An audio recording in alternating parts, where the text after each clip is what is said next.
So hopefully we'll see. Hello, good afternoon, good morning, and good evening wherever we are, hey? And I see my colleagues here we're all at different places in the in either the world or the UK or whatever. And but very interesting, Robert. I was just going to mention to you Eurocontrol from a European viewpoint on the airspace across Europe issued their forecast, a revised forecast, yesterday, the 14th of September, and they are indicating now that until February 21, that they will only get back up to 50% of the pre-COVID rates, pre-COVID-19 traffic density. That's gone down quite dramatically from around 85% projections. So that was issued yesterday. So if that's reflective globally, that's going to be really interesting. That figure includes passenger traffic, cargo traffic. Well, it doesn't say, it just says traffic.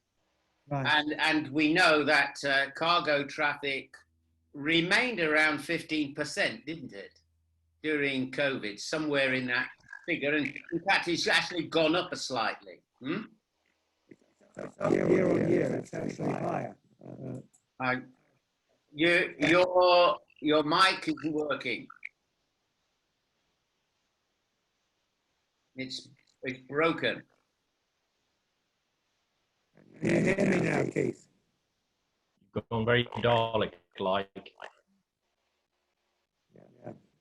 And I'm having, I think my technology also has some health issues, so it's a sign of our times, I'm afraid. Right, so we've got 2 minutes to go. Yeah, traffic is very concerning. We're seeing a second wave coming, and of course, many parts of the world tragically haven't seen the first wave out yet. So I was talking to some colleagues in Australia this morning, and they're telling me that there's no passenger traffic. A lot of the borders between the states have been closed now in an effort to try and prevent the spread of the disease. But it really is really having a massive impact and consequences for the airports and many of our colleagues. Hearing about lots of job losses. I don't know whether, Jens, it's me or whether it's at your end, but I can't hear you, Robert. It's just broken. I'm also getting broken sound from Robert. So hi. Change over laptops. Okay then. Well, I'll leave you. I will go to mute, and I'll leave you, Keith. If you could introduce today's webinar, please, to avoid my breaking up. I'm probably breaking up for other people then. And, no problem. Well, hello everybody. Oh my gosh, I have a little dog joining me. My gosh, hello everybody. Welcome to our webinar 16. Our webinar 16 is going to be associated with guidance signs, and you will recall that during the past weeks over the webinars, we have actually covered a variety of discussions about AGL, and one of the areas that perhaps we have not concentrated on, perhaps as much as really we should do, and maybe from all our perspectives on airfields. Guidance signs tend to be installed, commissioned, and really we don't pay a lot of attention to them too much in terms of their performance. Yes, we cut the grass around them, etc., and from a maintenance viewpoint, we go out and make sure the fascia is clean, etc. But when it comes to actually photometric performance, we just assume they're working. And one of the issues that I certainly know when I travel and I think we all have the same aspects. You know, we can't help ourselves looking out of the window of the aircraft to look at the visual aids as we are taxiing. And one of the issues that I noticed around airports all over the world is that we get a nice bright legend in the middle and very dark around the outsides of the guidance signs. So we thought it would be a sensible thing for us to have some discussion about guidance signs, where they fit into the equation of AGL, because we concentrate so much on runway related lights, so much on taxiway centerline lights and taxiway edge lights, etc., but we don't look at the guidance signs, as I said earlier. So that's what we're going to do. So really welcome to webinar 16. We started off the webinars talking about and giving you updates on the COVID-19 scenario with traffic density, etc. And I was just mentioning that when we were having a discussion before we went live, that in Eurocontrol in Europe, that controls the airspace around the European geographical area, and their projections is that traffic density would reach approximately 80 to 85% of pre-COVID times by early next year.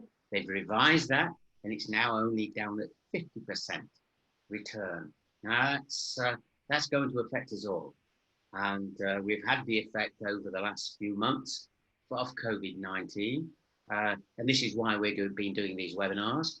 And we feel that it's appropriate for us to carry on, and that's why we're at week 16, webinar 16. So let's move on. Webinar 16, guidance signs. Guidance signs, and this is in cooperation with Aerodrome Services. John Laheath. John gave 2 webinars on in cooperation with us about AGL design and the methodology behind AGL design, which he touched on guidance signs. And so without further ado, let's proceed. Robert is our moderator, but he's having a bit of a technical issue, I think, with his computer at the moment. Myself and Tony Smith, as you know, Tony is going to be, he's joined us not only as a panelist, but also today as co-presenter, because he was involved in why we have guidance signs today, and why are they of a particular type, why are they of a particular size, etc., and the illumination associated with that eye. So, I'm going to say welcome, Tony. Thank you very much for agreeing to join us again, not just as specialist panelist, but as this co-presenter. And again, Paul Smith, who, Paul, as you know, as from around the world, is a specialist associated with photometric testing, and you will have met him in many airports around the world, you know. So let's go on. Signs, design, installation, maintenance, and of course, photometric output. And it's a key issue that we're going to discuss is about and leading up to how we demonstrate photometric output, the luminance of those signs. And clearly let us remember, serviceability. Serviceability is compliancy, compliant. Unserviceability is non-compliance. It's as simple as that. So how do you demonstrate compliance? You cannot demonstrate compliance. You cannot manage which you do not measure. It's as straightforward and simple as that. And we will continue on that theme. And this is where I'm going to say, introduce Tony, because in the first session, aspect of this week, Tony is going to give us a little bit of a background on the signs, as explained.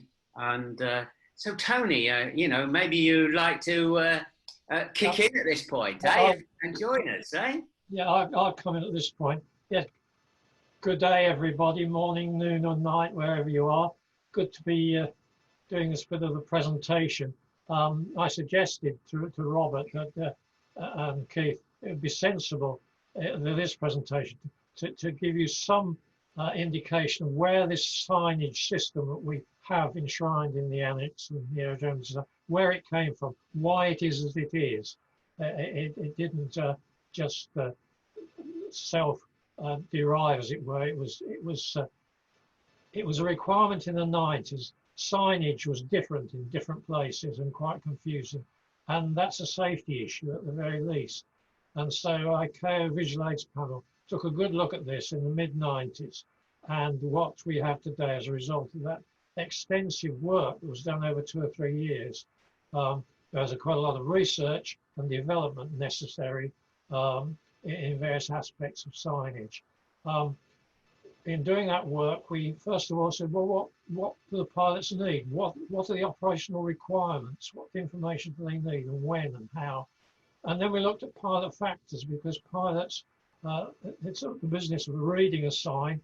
How do they actually do that? What are the factors that may cause them difficulty in interpreting the signs? And then we embarked, certainly in the UK in the lead in this, we did a lot of piloted simulation trials with good visuals, and we subjected pilots to realistic taxiway scenarios, often taken from major airports of the world, the layout. And we involved a large number of pilots and asked them to follow routes that we designated. As you would probably expect, we concentrated on, in the tests, on the more complex taxiway layouts, which we tend to get at major airports. We saw that what we had to provide had its great use at night and in reduced visibility conditions. But of course, in daytime also, the signs are seen either because they're internally lit, or you can just read the alphanumerics that are on them. And the light output for nighttime and for low visibility use is specified in that work we did. We needed a standard for the luminance level in candelas per square meters, and we provided a test, which you'll find in the documentation, that you should apply. So here you see signs at the bottom, two examples. We'll see more of that as we go along. So if we move on to the next slide now.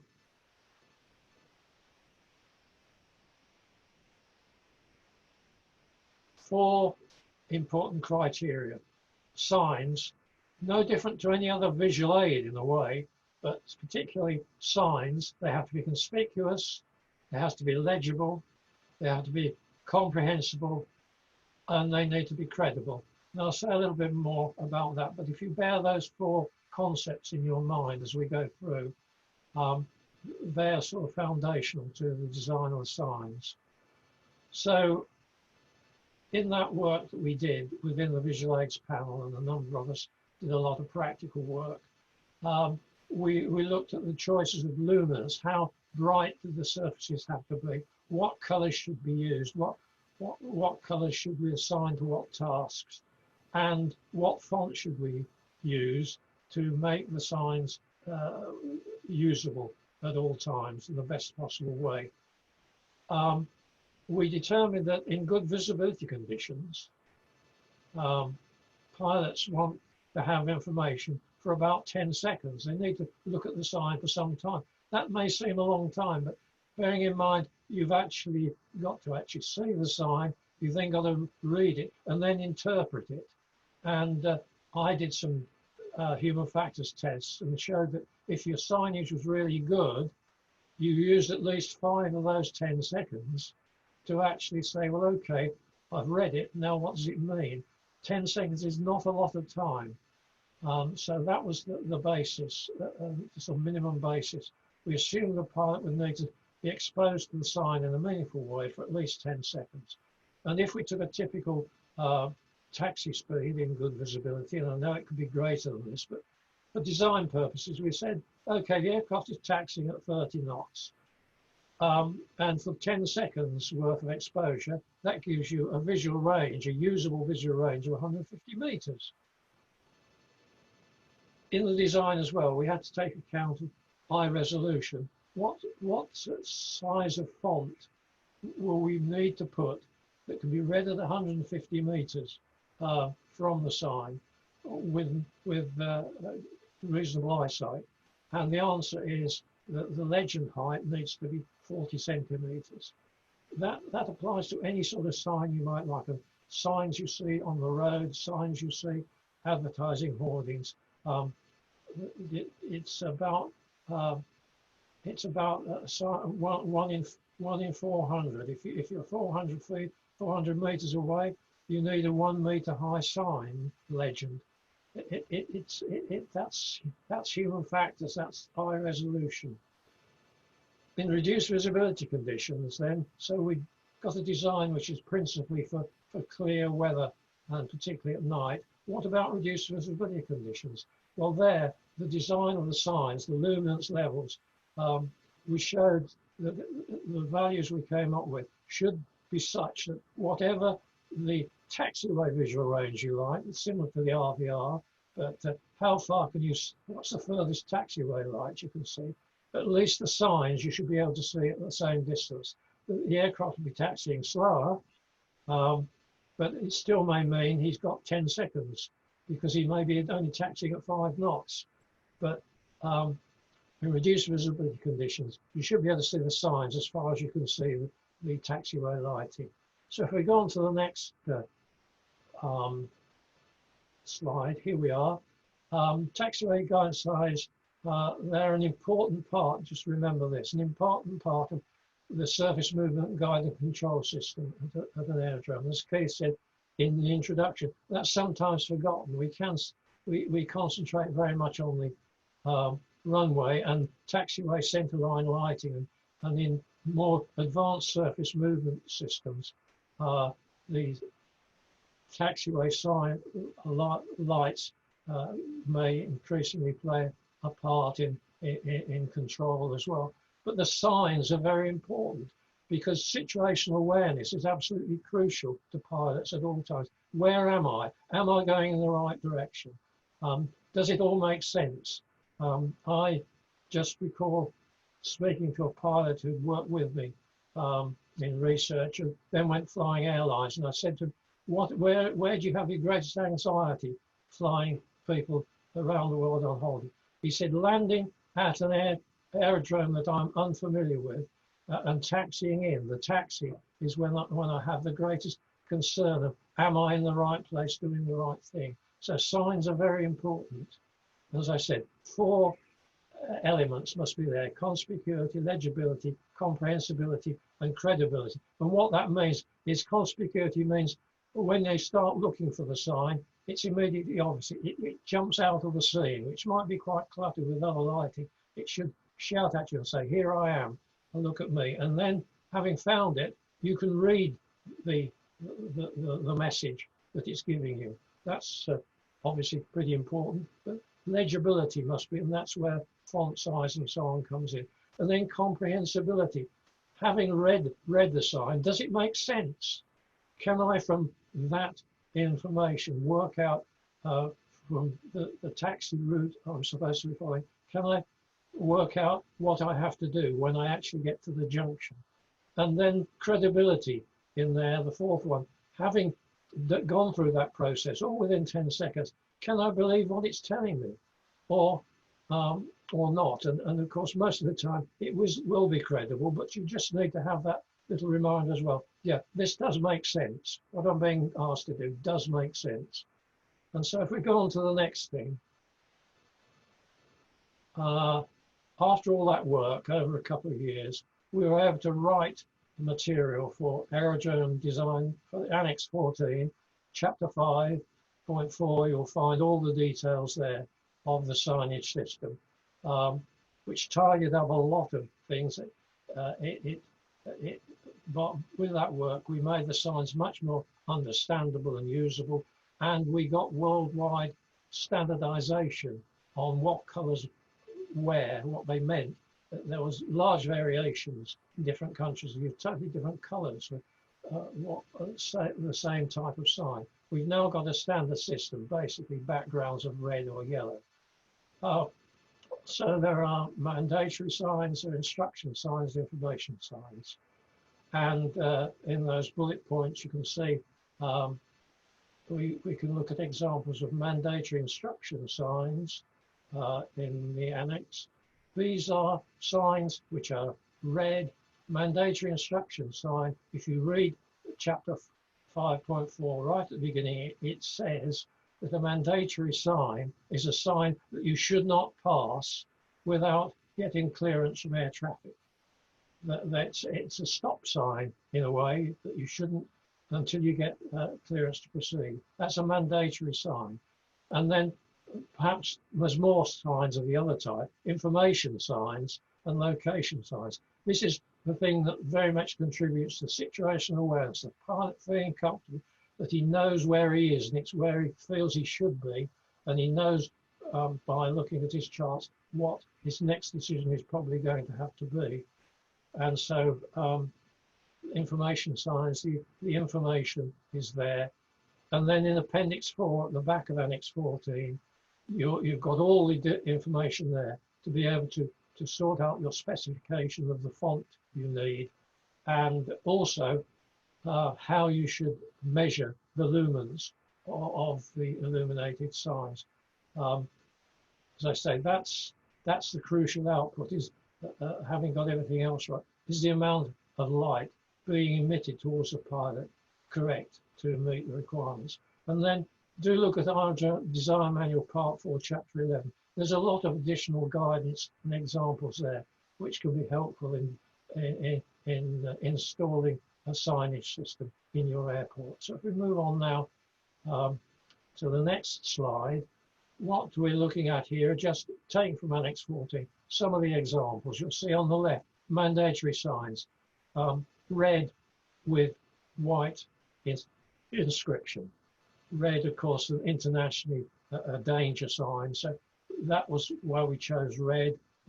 Those are crucially important from a safety point of view, that people don't pass any sign that's red without having the appropriate clearance as far as aerodrome movements are concerned. And then the yellow and black information signs, the black with the yellow letter on it, that's the taxiway that you're actually on always, and you can put that at other places along the taxiway. If it's a long taxiway, you might just want to put that occasionally just to remind people which taxiway they're on. But I'd point you to the last one of those, the very long sign there with the B in the middle. B says you're on taxiway Bravo. All the move, this is a complex junction. There are a number of intersecting taxiways here. And from that layout, you can work out which signs, which taxiways are to the right of you and which taxiways are to the left of you. So you know whether you're going to turn right or left. And the degree to which the arrow points other than vertical gives you some indication. For example, the D just to the right of the B says it is a change of direction, a fairly modest change of direction. Next to it is C, and that's a right angle change. It's going to be, and then E is a really comprehensive change of direction. Now this is important because we spent quite a lot of time deciding what the layout should be. There were some suggestions, oh, for that long sign, you just put the B on the end. But I found that if we did that sign there, I could guarantee without any doubt that in less than 5 seconds, anyone looking at that could draw me a plan view of what the taxiway arrangement was that they were coming to. They got it right every time, and they did it well within the 10 seconds. If I put the B at the end, a number of times the task wasn't completed at all, and then a significant number of other occasions when it was completed, the answer was wrong. So there's good factual evidence. That's how you should lay your sign out. Where you are is in the middle, and things that take you to the right are to the right of where you are, and to the left of where you are. And on the right-hand diagram here, this is very useful information of where to put mandatory hold signs guarding entrance to runways effectively. So let's move on to the next one. They're all, those are all in the annex, and I think that it should be very helpful to you. And at that point, I'll hand back to Keith as a man who designs and installs all this equipment. And one of the subjects, no doubt, he always comes across is, well, what sort of light source should we be using? So over to you, Keith. Thank you, Tony. Yeah, well, you know, it's traditionally, you know, originally Guidance Signs, they used all kinds of kind of incandescent light sources, but fluorescent was one. The thing with fluorescent lights, then depending on where you were in the world, then if it was very cold or it was very hot, then the amount of light output you got out of a fluorescent tube varied. So whilst they were quite long lasting and efficient in respect to that they illuminated very well in many ways, except for those temperature changes, etc. Then we migrated then really away from the fluorescence to the halogen based, and then the negative of the halogen based light is the life expectancy, and the life expectancy of any tungsten halogen is somewhere in the region of 1,000 or 1,500, around 3,000 hours maximum at 6.6 amps, because we electrically connect and feed our guidance signs from the standard AGL circuit, which is a 6.6 amp series constant current circuit. And one of the other aspects of which not everybody seems to understand, that with a tungsten halogen light source, ICAO recommend, and it's a recommendation, that when the light unit itself, that is the light source, the tungsten halogen lamp, reaches now 85% of its expected life expectancy, then you should replace it by a replacement new lamp. And so that created all kinds of really issues on guidance signs, but we've used them for many years. But the thing is, when a tungsten halogen starts to deteriorate, which it does over time, then that is where we really do start to get the deterioration of the guidance sign output. That means we get a big bright sector in the center and with darkness all around the edges. So I would say to you on your airfield, and those of you who are actively working airside, and you look at the guidance signs, how many do you think of your guidance signs are actually compliant against the standard? Maybe they were when they were installed, but are they compliant today? And so that's a question that you have to answer that for yourself. The modern way is to replace the light source with LEDs, and this is using in all industrial sectors. But how are we doing them? Are we just replacing the complete unit as a guidance sign with a LED type unit, or are we doing an upgrade? So there's, and we find that many manufacturers is offering upgrades. Are they compliant? Without testing and doing a photometric test on site in the field, you do not know.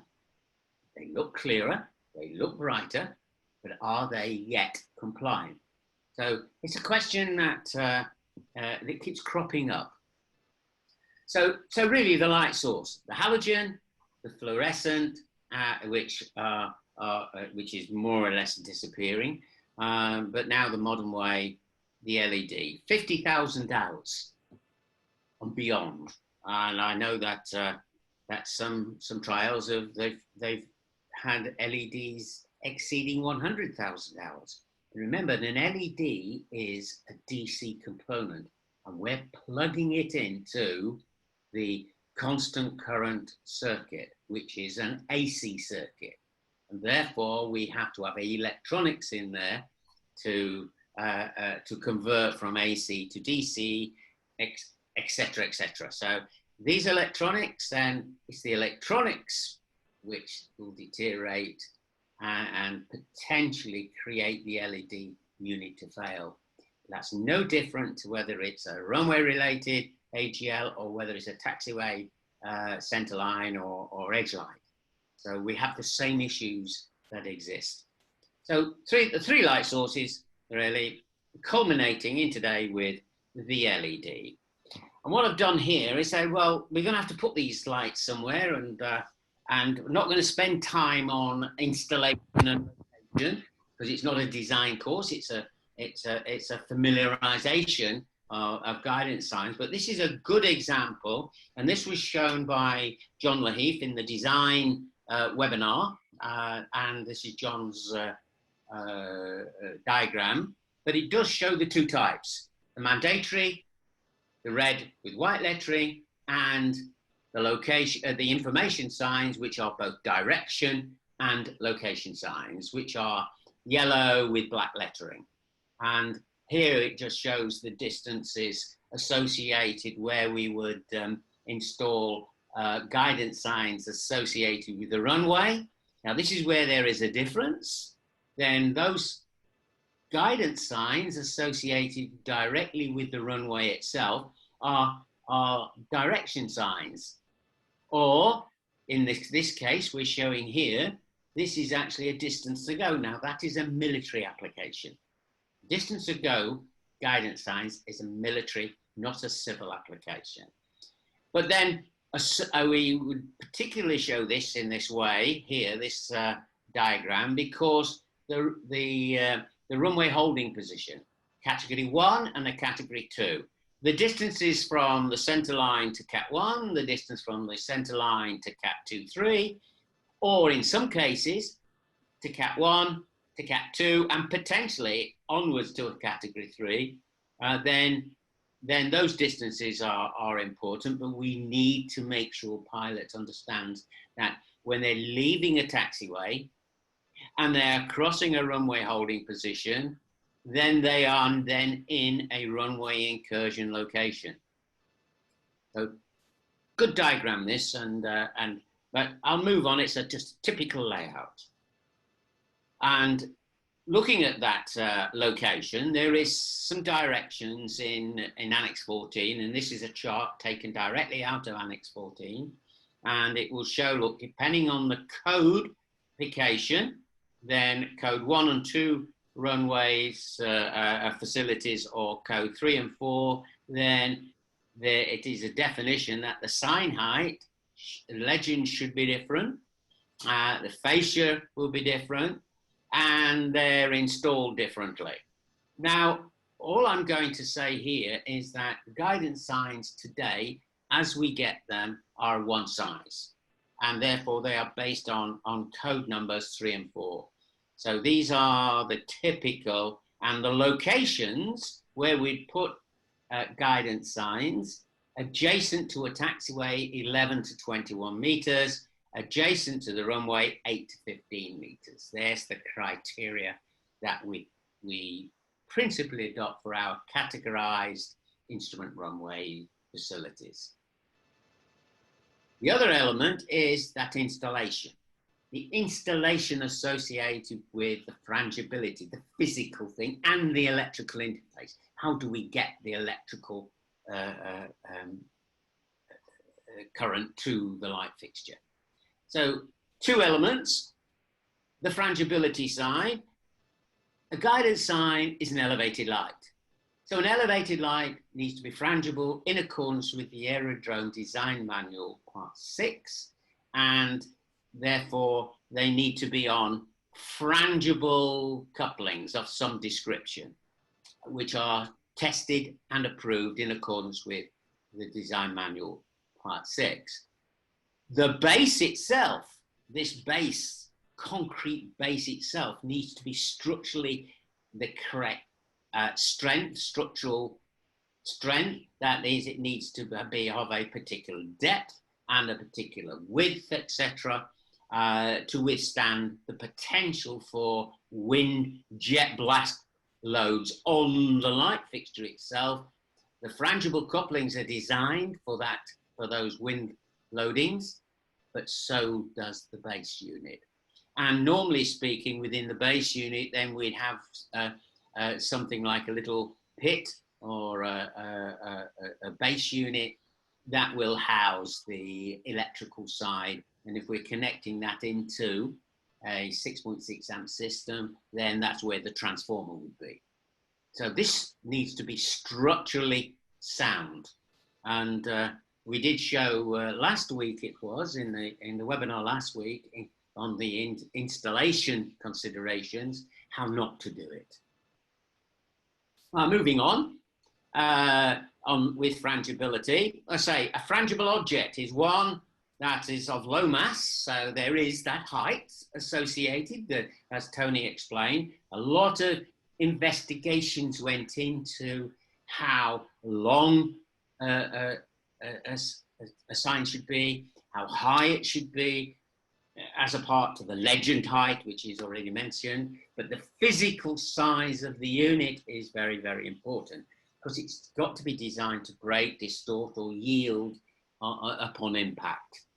And there's some guidance, and one of the aspects, something which the FAA are very good at, is that if you look at the ICAO documentation, it gives you the performance criteria that you have to meet, but not necessarily how to do it.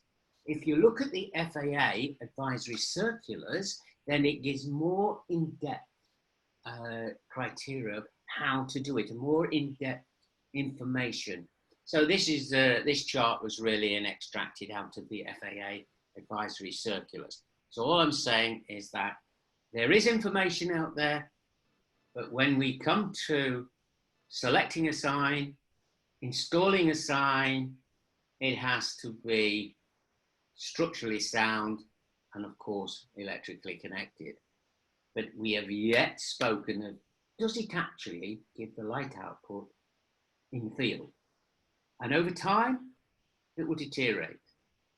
So let's move on and have a little discussion about that. I'm just having a few pictures here. Look, one of the elements which are associated with signs is the type of sign in terms of its structure. I personally, and it's a personal viewpoint, I like the signs where the leg is integral as part of the sign structure. And that gives me a confidence of that, then there is some structural strength there. There are some manufacturers that have their box, the structure of the sign, and have their leg structure bolted on the side. Of course, they've been designed. They are approved in accordance with the Aerodrome Design Manual, Part 6. So I'm not saying they're non-compliant. It's just a personal view. I kind of like to see the leg integral. But I say, not everybody thinks the same as me. But so, and the jet blast and the wind loadings are defined, as say, in the Aerodrome Design Manual, Part 6. But here we are, look, typical 322 kilometers per hour, which is 174 knots. And then braking should occur before applying a static load of a certain load, etc. So that's directly, say, Aerodrome Design Manual, Part 6. I mentioned earlier the length.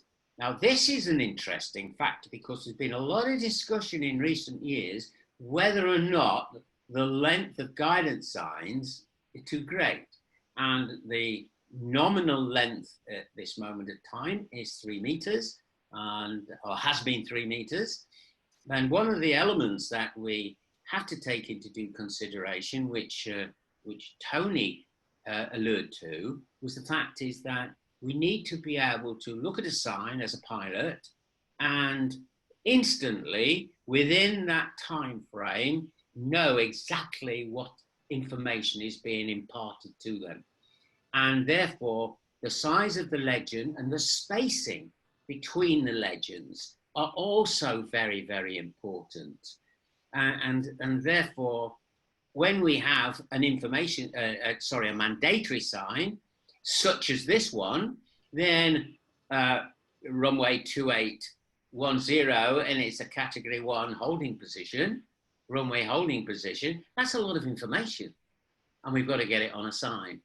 So signage and discussion on the size of signage has been discussed for quite some time and not yet resolved, I would suggest.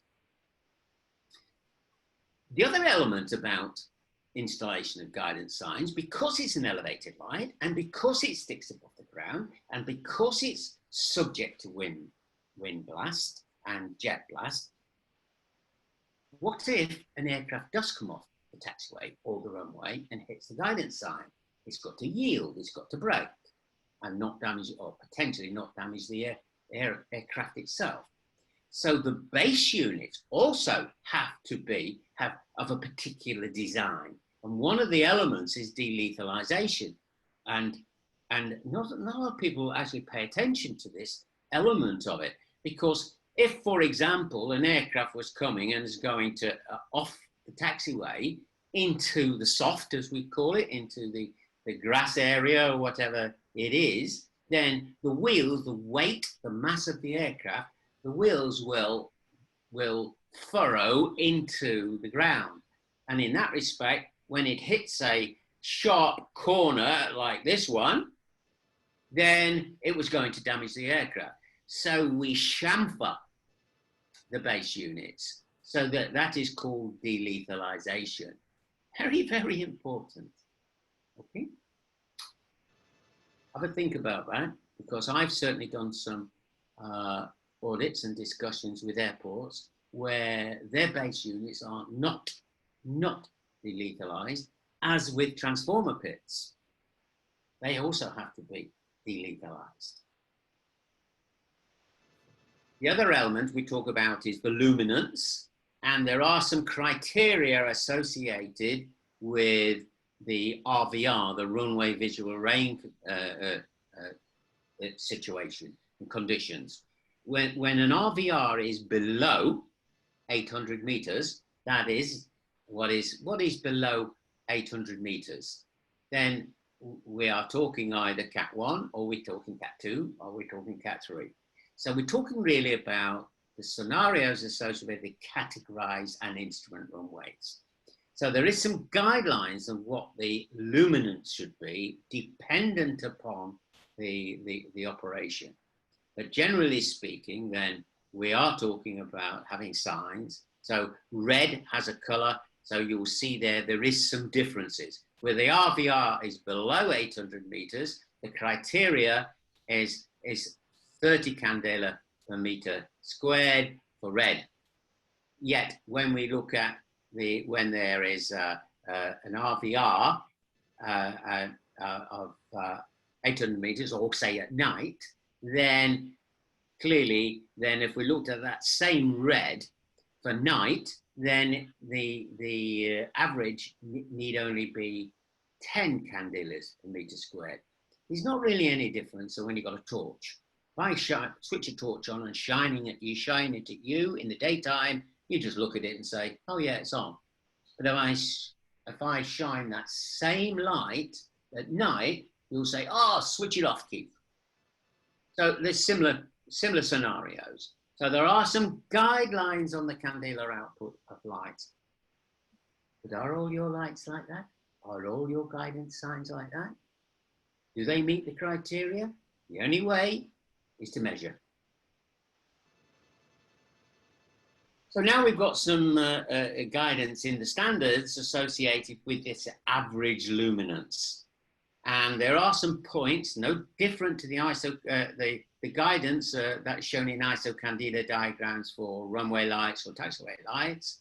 Then there are some points that we measure the points, certain number of points, and these are the minimum number of points that we've got to measure.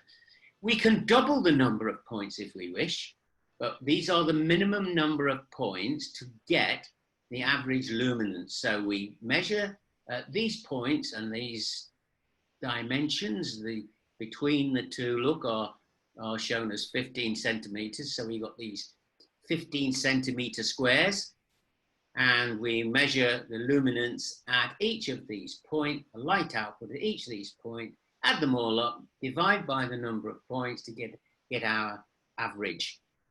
But that's an average. That doesn't tell us whether or not at a particular corner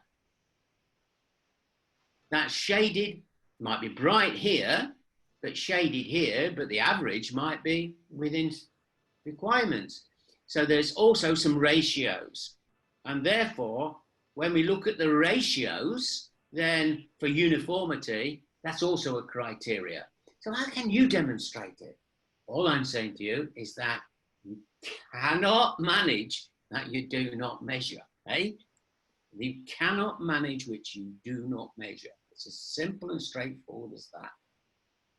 So I'm going to go on also to talk about the colours. So we know we've spoken about the mandatory signs. We've spoken about the information signs. We've got red, we get white, we got yellow and black. Well, black is it a colour? Well, we think it's a colour, don't we? But everything is a variation of black, right? So we've got black, and then we've got the variations of black.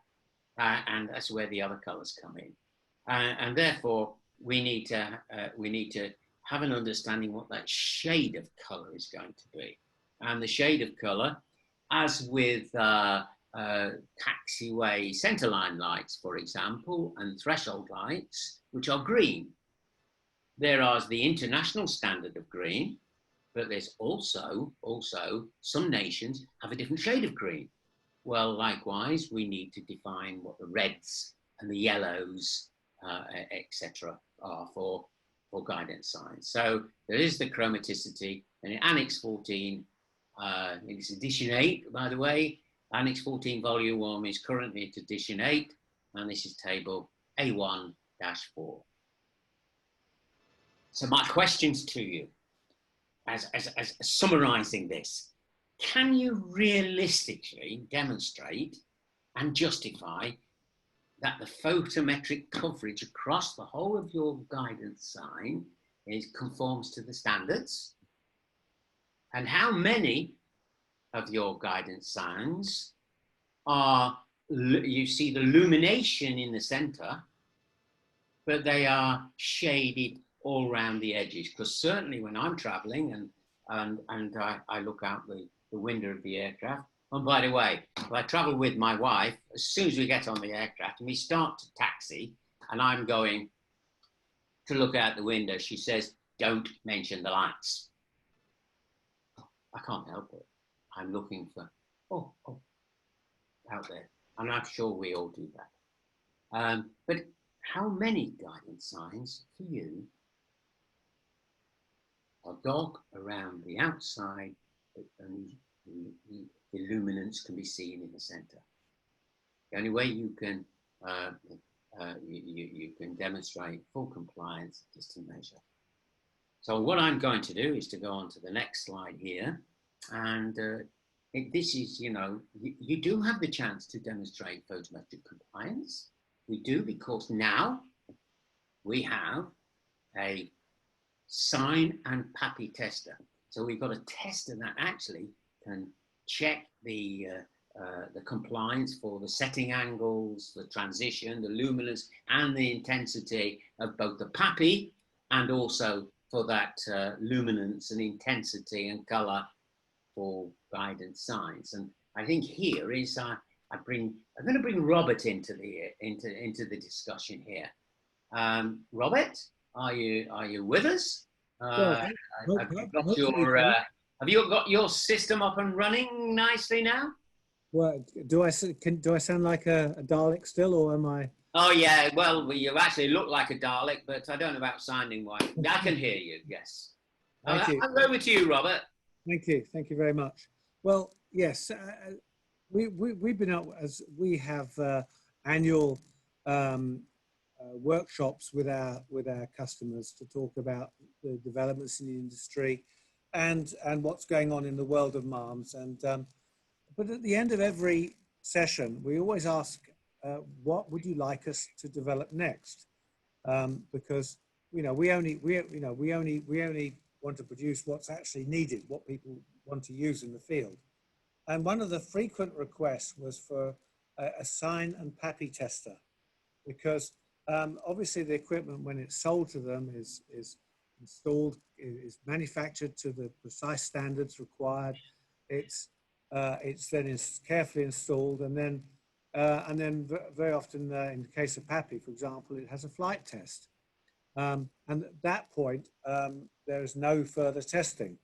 But as we all know, this equipment, signs and PAPIs, are not maintenance free. And it's very difficult to maintain your signs, or your PAPIs indeed, without being able to measure them, because you can't manage what you don't measure, which is Keith has been telling us, if we've been listening carefully, Keith, over the last 16 weeks. So we can't manage what we don't measure.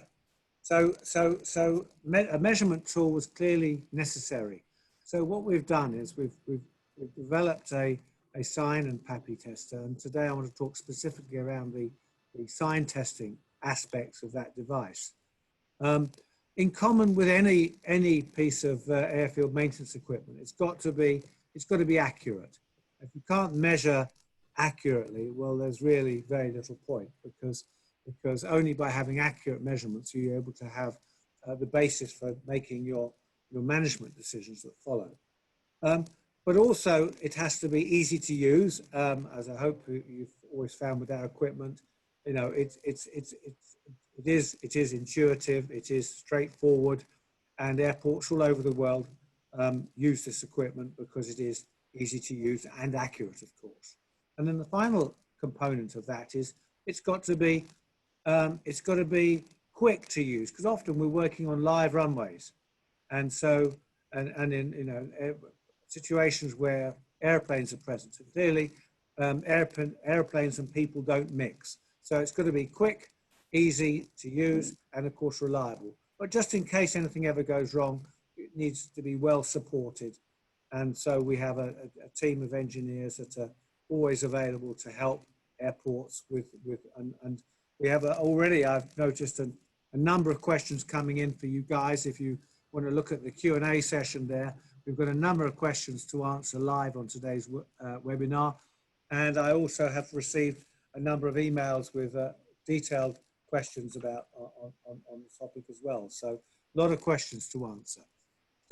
So that's what we've tried to do. So looking at the next page, please, Keith, you can see a picture of the sign and PAPI tester on the left-hand side there. And when it comes to signs, we measure the criteria that Keith has laid out in his presentation to you earlier. We measure the intensity of the red, the white, and the yellow against the standard, appropriate standard for your airport. And we also measure the intensity across the sign, so not just the minimum average intensity, but the consistency of the light output over the sign as a whole, and in adjacent measurements in accordance with the ratios prescribed. And so what we'd like to do now is moving to the next slide, is to show you how those measurements actually look. It's not the easiest to see slide, but this is taken from one of our reports.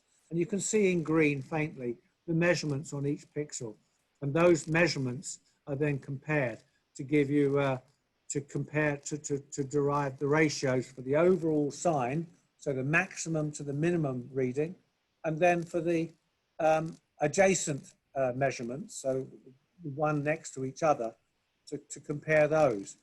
And at this point, I would just say that, you know, the criteria, and we also measure the yellow is yellow, the red is red, and the white is white, because you can't necessarily take that for granted. And that's against the 1931 CIE color chart that Keith showed you earlier. So these are all the measurements we do, which we then report to you in the site in a report on the next page, which measures the overall sign pass or fail in this case, and it shows you the reasons for the failure, so you can address them. So in this case, the average intensity is not meeting up to the standard, and this is looking at a yellow sign. The standard is 150 candela per meter squared, and the actual measurement is 146.3, so it's falling slightly short. Now the reasons, there can be a number of reasons for this. We see signs where the light source needs to be addressed, so it's either not getting enough, it could be a power supply issue, or it could be the bulbs need to be changed, in which case you call Keith, because as we all know, he's very good at that. Then of course it might require cleaning internally. You get a surprising amount of wildlife inside a sign. It's a nice warm place, and many a spider has grown up inside an Airfield sign, I can tell you. And we find lots of evidence when we're doing our inspections. But then on the exterior of the sign, not only are they warm inside, but they're warm outside. And it's a beautiful place if you're a bird to sit and spend your day watching aircraft taking off and landing. And of course, birds being birds, they leave a sign of their being there dripping down the front of the sign, and of course that can also contribute to non-compliance. So that's why many signs today you can purchase these metal bars with spikes on top that prevent them using them as a aircraft viewing platform. Beyond that, of course, signs get old, and what we're seeing, particularly in projects where we're doing testing of refurbished signs. So this is where we're seeing halogen, fluorescent tube, incandescent light source signs. We're seeing them replaced with a number of manufacturers now offer LED replacements, LED panels to place inside the signs. But we're finding issues in some cases where those signs are failing to meet the standard because the fascia has degraded over many, many years service in the field. So they're no longer allowing the light to pass through them. So it's not just replacing an LED on its own may not necessarily be the answer. It's another reason for measurement. So as Keith is pointing out there, we also need to look at the face character. So we measure the intensity of the face character on the side where they appear on the signs for intensity and color also, and compare them to the standard.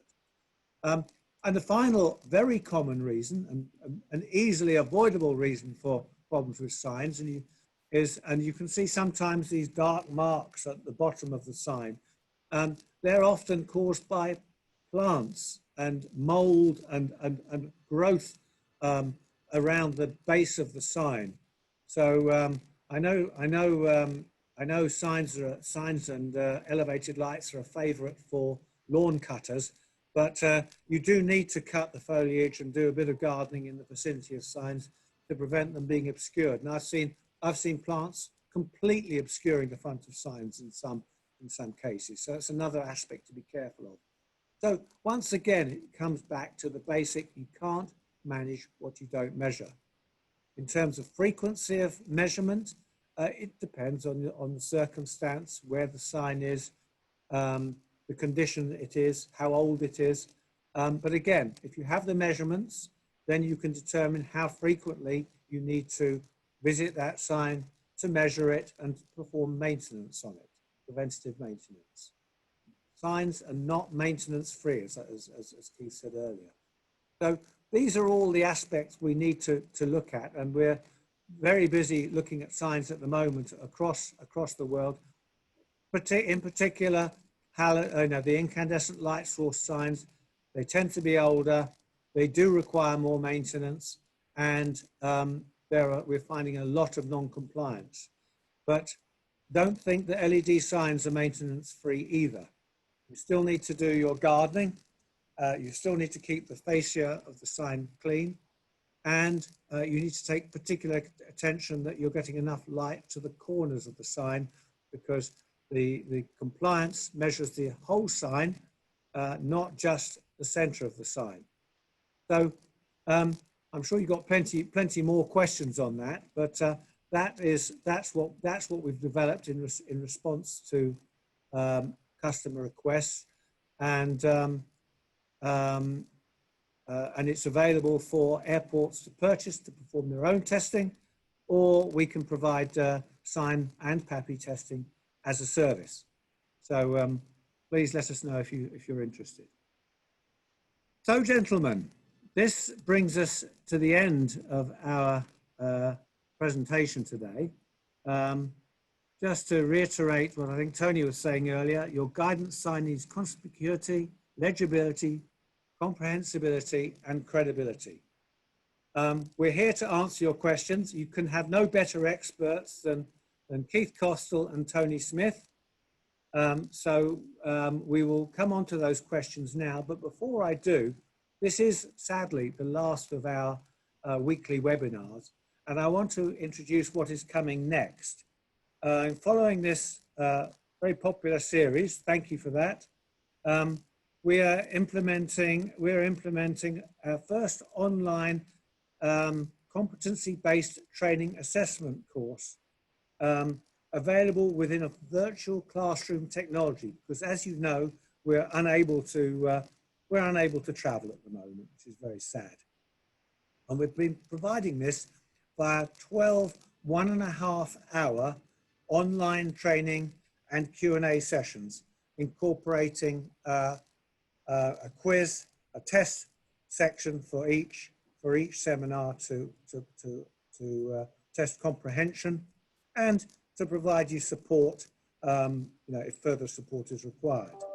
This will enable, we're organising these, they're starting on the 13th of October. They'll be organised over 6 weeks, hosted by the one and only Keith Costall. Week 1 will be an introduction to AGL and ground traffic management. There are further 11 sessions. They're going to be held on a Tuesday and a Thursday. We're going to publish information on this. In fact, it's available already if you look on our website, but we will send you all details if you're interested. I'm sure, hopefully, I think you'll find it very interesting, and your staffs and your colleagues will also find it very interesting and informative. It is a very comprehensive training session.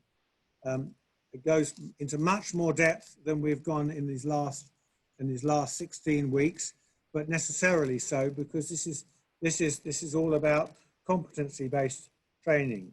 So so Keith, have you got anything to add to that on this training course? Well, I think it's very important to have an appreciation that when we're looking at competency-based training and assessment and looking forward to the future, the ICAO, and I go back to the webinar series where we had one webinar specifically on this whole subject, is that there is a lack of technically qualified personnel in our industry. And that includes ourselves in airfield ground lighting. And we need to demonstrate our competency. And therefore, the structure that exists is changing.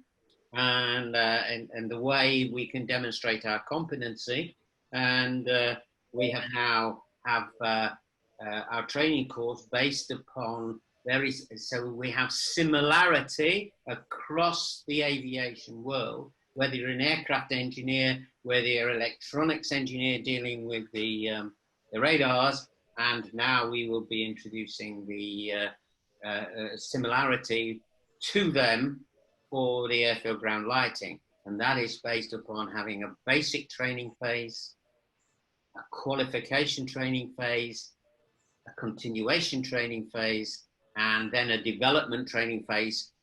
Development is when you change jobs. You know, you may go from being an electrician to a team leader to the departmental manager in terms of the airfield and the AGL.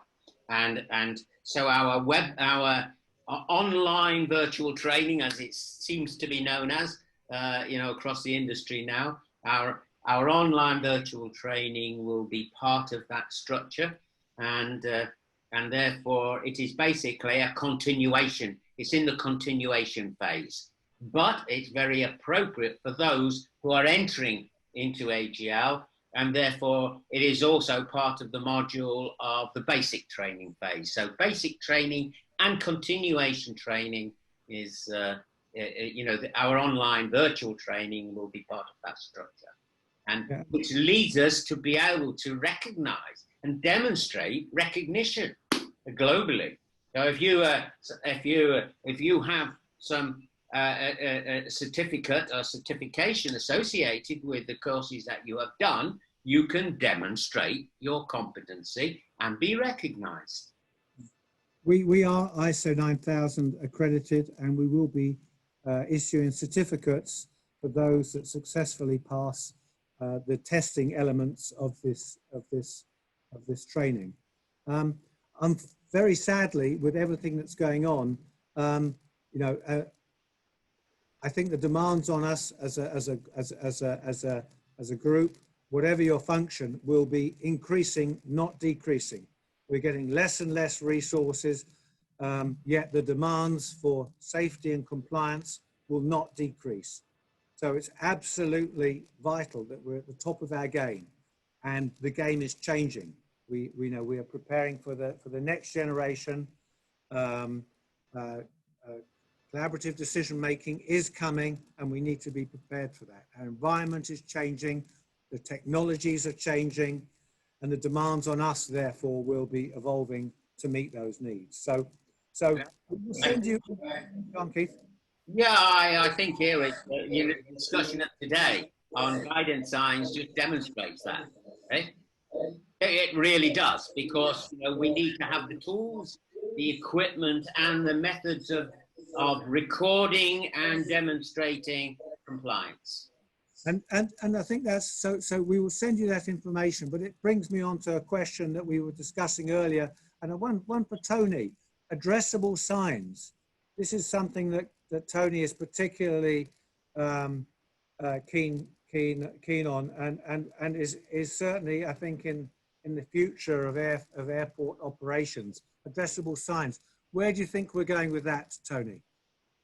Well, of course, I'm no longer directly involved with the regulatory authorities or with manufacturers, or indeed with the detailed design of advanced surface movement guidance control systems. But what we could see when we were doing demonstrator programs at the end of the 90s for ASM GCS, there was a really useful place for addressable signage. I mentioned particularly earlier on mandatory signs, where we can get rid of the human factors nonsense, really, where at the beginning of chapter 5.4, we say you shouldn't pass a red sign without getting a clearance from the air traffic control.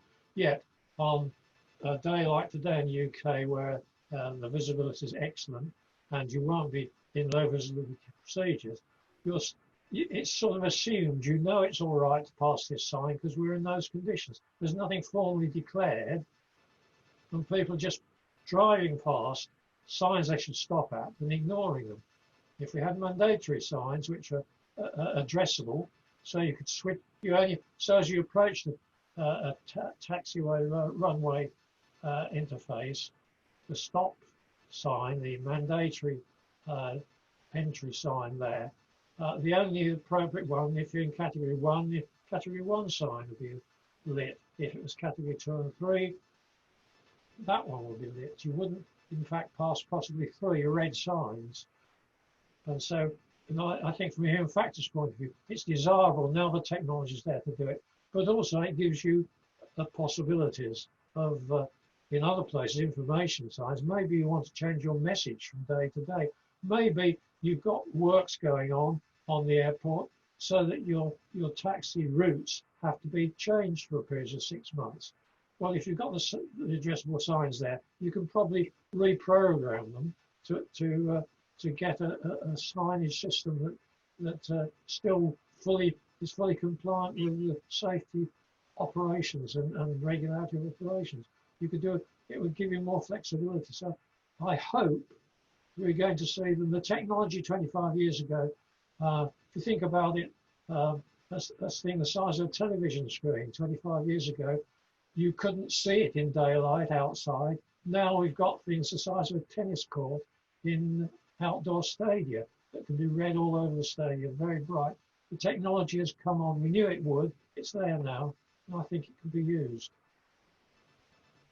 Right. Thank you. I certainly think that's the way forward. So Can I just say one thing else? If that happens, then if you like a mandatory sign, the red and the white and the luminances, that won't change because the methodology by which you're providing the sign doesn't changes, but the requirements in terms of luminance and colours wouldn't change. I think also we also have to take into consideration is the fact that it's some of the issues that we experience with taxiway centerline lights with the surface movement guidance and with the individual light controller monitoring is also the technology associated that we are still using for the communication, the reliance upon the 6.6 amp system, and therefore in line with the need for addressable signs and potentially the future for surface movement guidance is the alternative, some of the alternative technologies associated with communication. And there are some available in the industry now, but of course not yet universally adopted. Right. So it follows on, this actual area follows on very, very neatly to a question from Paul Collins, who says, for hold signs, if you have both Cat 1 and Cat 2.3 holds, do you need to have both Cat 1 inscription and the Cat 2.3 inscription, or is it acceptable to have only Cat 2.3 inscription? So is that one for you, Tony, or Keith? I guess in the future, of course, if it's addressable, then you can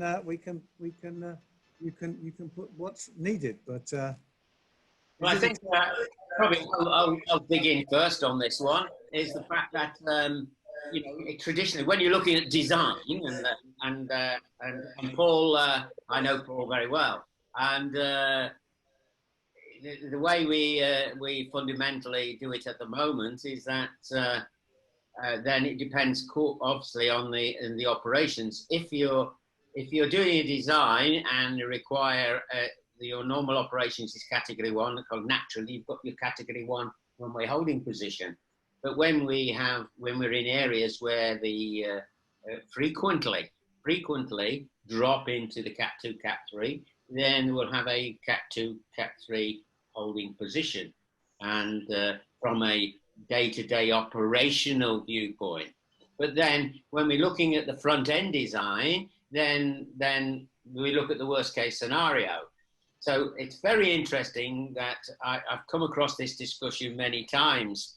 Then if we are a Cat 2, for example, a category 2, and we have a category 2 runway holding position of Cat 2-3, because remember, you could have a Cat 3 further away in terms of from the center line, because there's some criteria. 90 meters from the center line to a category 1 runway holding position, and then we go further away for a category 2, and we can go further away again for a category 3. And but generally speaking, we have the Cat 1 and the Cat 2, and then the Cat 2-3 together at the same position. Do we need both sets of signs? Well, it depends on the day-to-day operations. So it may well be that, okay, we're going to hold the aircraft at the category 2-3 location. Well, it depends on traffic density. Now, because if you are going to hold an aircraft at a runway holding position further away from the runway, then it's pretty clear that you're going to have less options for traffic density. So it depends really on your operational scenario on the airport. And if you go to somewhere like London Heathrow, and I'll take that as an example because people have heard of London Heathrow, it's operating at 98% capacity-ish, you know, from something like 5 a.m. till midnight. You know, in normal operational, you know, prior to COVID, that's the kind of scenario. That is traffic density, eh? And therefore you need to have the reduction of distance wherever possible, not just the aircraft in the air, but the aircraft on the ground then also have to be controlled in terms of separation distances. That's where the Cat 1, Cat 2, 3 scenario comes in. Right. Thank you, Keith. I've got a question here about earlier about, and I've noticed this when measuring them. There are signs. Some signs are apparently the earlier signs used to be 600 to 630 mil in height. Now OEMs are manufacturing 850 to 900 millimeters in height. Why have they increased in size? And the comment, this may cause source increase, thus wattage increase. But where did this increase take place? Was it something that was orchestrated, or where did that come from? Do you know, Tony? Yeah, can I answer that? Yes, I think this is a reflection of the situation before we did the work in the late 90s. That first of all, standards and practices varied from country to country, and what you actually got tended to be driven by what the manufacturers wanted to give you. They at that time, it tended, oh, I want signs. I'll ring up a sign manufacturer and he'll come and put some of his nice signs in for me. And they all had different ideas of what was desirable. And of course, they had some sort of standards because we've made them that way for the last 30 years.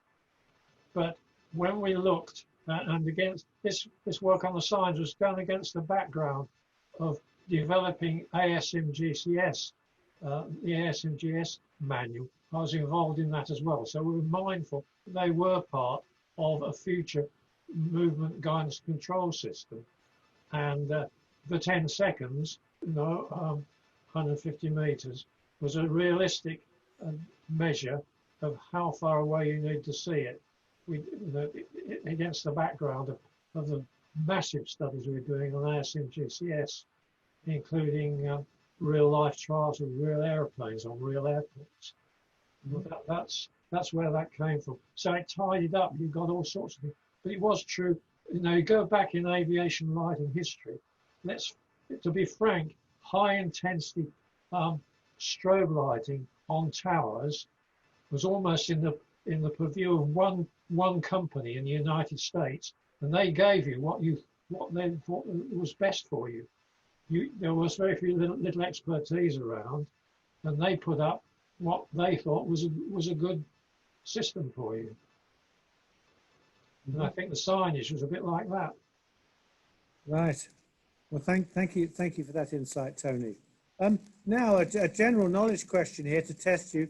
We can, if we don't know this is a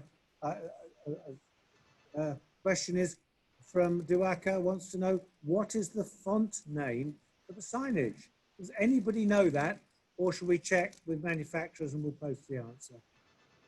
I don't think there is a technical font name, although Annex 14 has a nice diagram of all the characters and how they're all built up.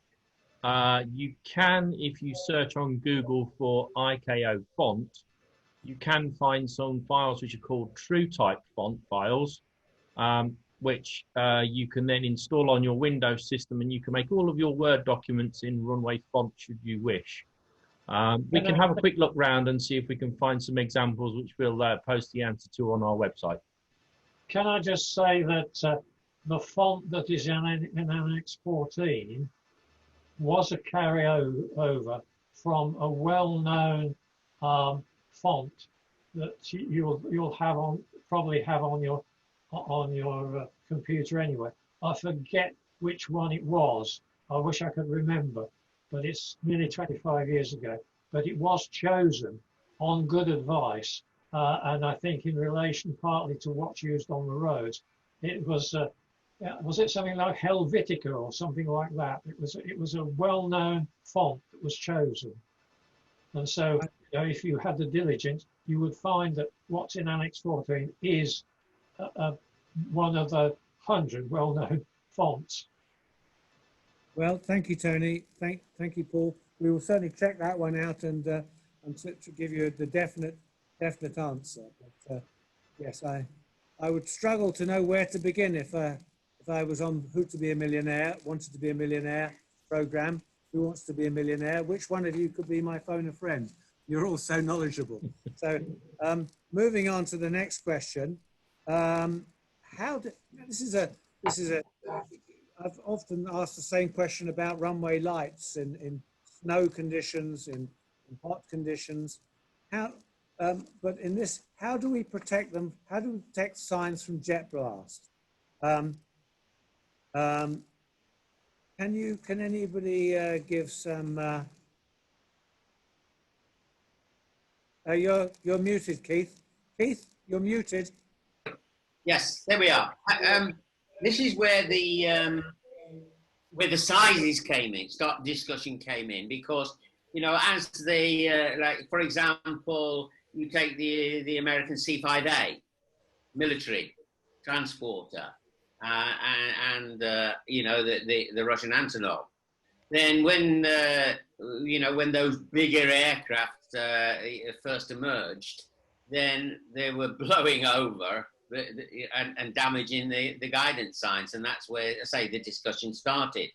One of the aspects which has been discussed is that when we install a guidance sign, the current guidance in all the standards documentation is that they shall be installed at a particular distance from the runway or the taxiway, but they shall be installed perpendicular to the center line.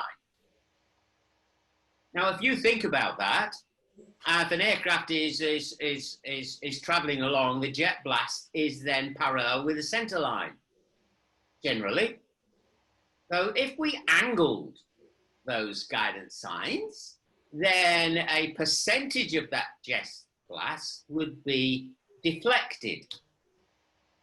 So there, the loading on the guidance signs would potentially be less. So that was another discussion that has come into the equation. So why do we install guidance signs perpendicular to the center line of a runway or a taxiway? Why do we not angle them? Because we angle, for example, the center of the beam of a runway guard light. Why don't we angle the center of the beam of a guidance sign? Similarly. That's a good question, and nobody's answered that. Would it be compliant if it were angled? How do you? Well, remember who is reading it? It's the pilot. If you look at a runway guard, a wigwag, and then ICAO say it shall be seen, it shall be installed at a particular location adjacent to the runway holding position, and it shall be seen by the pilot of an oncoming aircraft or the driver of an oncoming vehicle. That is the performance criteria. We have to go to the FAA to look at exactly what angle that we're going to install them at an angle associated with the center line. And let's take a wigwag at the runway holding position. Then the angle to the center line, and there is a crossover point. So you then if you angle them at a particular angle, there is a distance from the actual holding position on the center line that the two angles interject. Now we could do that with a guidance sign. So it was the pilot who was looking from the center line at the guidance sign, similar to looking from the center line at a runway guard light. Why not? You could, in fact, have a rule that says we've got this 150-meter viewing distance. You could put the sign, say the sign is 150 meters ahead of the aircraft, displaced to left or right so much, and that will give you an angle where, in fact, at that point, the sign face should be perpendicular to the pilot's view at that point, which would angle it in. Correct. Correct. Yes. And so at the longest distance, you've got the optimum viewing conditions. Yes. Right, thank you. Mohammed has asked, so hi Tony, do you know any company that made variable signs? I guess we're talking about addressable there. It is mentioned in Annex 14, and I think it should be useful. Well, I have to say that's escaped my my view. Well, there's two things I can talk about that a little bit. Yeah. Addressable signs is whether we switch them on or switch them off, right? And what we've discussed up to now. Variable signs is that they've got a variable message. Yeah. So that's so maybe two different classes. yes. There's the variable message sign and the addressable sign. The addressable is on off. Variable message is on off and change the message. Right. But that has been discussed as well. Yeah, and I think here again, if it's going to happen, it will come, I think, as a result of designs for the ASIM GCS system, where it's seen as a useful component to be able to have this sign which actually goes on and off, or possibly changes its message. And then the manufacturers will have to design something. I don't think it's going to be a company out there who's just going to suddenly flood the market with variable or addressable signs. There has to be a market for them first, I think. But it also, Tony, it also comes back also to the whole infrastructure, doesn't it? Yeah. It's not going to be a sign, a variable sign is not going to be a sign that's going to be reliable, which can be attached to a 6.6 amp system. Yeah, that's right. So it's going to come as new designs for the whole ground movement system. Yes. Come into place. And if that requires addressable variable message signs, then that should result in manufacturer or manufacturers coming forward with a design. There are a number of questions on this, on and around this topic, but am I right in saying that, are we aware of any one that manufactures a variable sign, one where the text can be changed? Are we aware of any such? Well, in the broad technology, there is, because after all, the signs at sports stadia are variable message signs.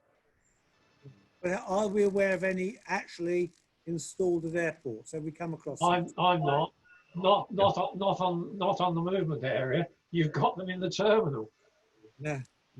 So yes. So yes. So we need. I mean, certainly it makes sense that we have this type of signage. There's a comment here that they are mentioned in Annex 14. As I said before, I've not seen that reference. I'll look for that, or we'll have a conversation. It's right at the beginning of 5.4 in italics. Okay, thank you. I think there's a company in the Netherlands that are offering. If anybody wants to get in touch with us, then I'm not talking about. We don't give out brand names as such here on our webinars, but there is a company in the Netherlands which may well be able to help. Then I've got a question here. Apart from frangibility, color chromaticity, and luminance in candela per meter squared, what are the other ICAO?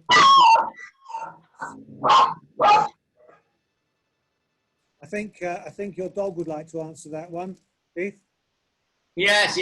Somebody is here, and so he's joining in. Good. So what are the other ICAO compliance requirements? I'll start off. I mean, we're looking at there's certainly the mandatory and guidance signs that have to be certain. There's a cut there. There are rules concerning the size, the format. I I think really there's a whole chapter in it in Annex 14. In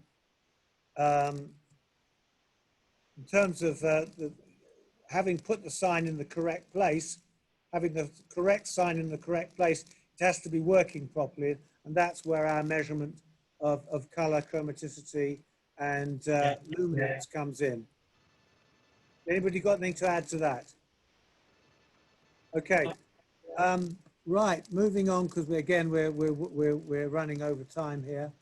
Lots of thanks from participants. There's a question here.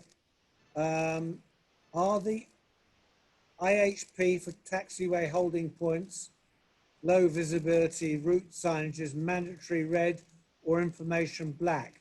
Note these are on taxiway only and not for runway entrance. I'm looking at some blank looks there. This is the penultimate question on our list. I didn't understand the question. Right. Well, shall we provide an answer for that, Robert, in our written reply? Okay. So and there are various other questions revolving around the themes which we've been discussing. We will, of course, as usual, be answering these in writing, and those answers will be posted on the website. And we'll be, if we require any clarification concerning questions, we'll be in contact with you by your email just to get that before we answer the question. But I'd like to thank you all for participating. Most of you have been with us for all 16 weeks. We'd like to thank you very much for being our audience. We've very much enjoyed your company, and I hope you've enjoyed our presentations and the information we've been able to share with you. It's been a privilege to be with you, to be working with you for these 16 weeks. We hope that some, if not all of you, will take advantage of the opportunity to join us for our virtual reality online, live training courses that will be hosted by Keith through October, the months of October and November. As I said, these are certified training courses. They will be very comprehensive, and I'm sure you'll find, if you've enjoyed the last 16 weeks, I'm sure you'll find these very, very interesting and informative. And perhaps you'd like to recommend them to your friends. It would be much appreciated. So I'll just go around the virtual room here for my friends to sign off. But first of all, I'd like to thank them all personally, because without these gentlemen, we could not have had these seminars. An incredible amount of work goes into them, the preparation, the rehearsals and everything. So I'd like to thank you all very much, gentlemen, and it's been a pleasure doing them. So I'll hand over to Keith first. Keith, for once is lost for words. Once I was lost for words. Yes. Thank you very much to everyone, for all the participants, as you said, Robert, everybody around the world. But what I would like to say is that please stay safe for yourselves and to your families around the world, and hopefully we will all emerge safely from this COVID-19 for the future. So God bless. Thank you. Thank you, Keith. Paul? I'd like to say thanks again to everybody who's contributed, and indeed all in the background, all the staff at TMS that have been helping out to produce these presentations. I look forward to being able to travel again soon and to see some people that I haven't seen in quite a while in various places throughout the world. I also look forward to seeing some new customers in new places that I haven't been to yet. So until that happens, please stay safe. Thank you, Paul. And then finally, Tony. Thank you. I think I just want to say it's been a pleasure having the opportunity to address so many professionals in the business all around the world. and hopefully be helpful from a viewpoint of where did all this come from and why is it needed. I've got that background of experience of a long time of research and development and contact with ICAO. It's been lovely to have an opportunity to open the book up again and explain it and explain myself to a degree. And if I might say so, it's very satisfying. We're having this today really because back in the 1970s, I pointed out to our Civil Aviation Authority they needed to have some in-service testing of lighting equipment because it clearly wasn't in any way meeting the requirements. And we're there now, thankfully, over more recent years, and it's been a pleasure seeing where this has all gone, starting from a little tiny drop of an idea, if you like, which is where we've got to now. So it's a great pleasure. So thank you again for bearing with me, and I wish you all the very best of health and safety in the coming months. Yes, these are terrible times. So I do wish best wishes to you, your families, your friends, and your colleagues. And I hope we can get through all of this together. And as I said, you know, this is a part of the process. We will carry on with our training, and we will have future webinars, I'm sure. So thank you very much for your participation. Thank you, gentlemen, for making it possible. And I'll look forward to seeing you all in person, hopefully not before too long. Thank you very much. Bye. Thank you. Bye. See you at 4 o'clock.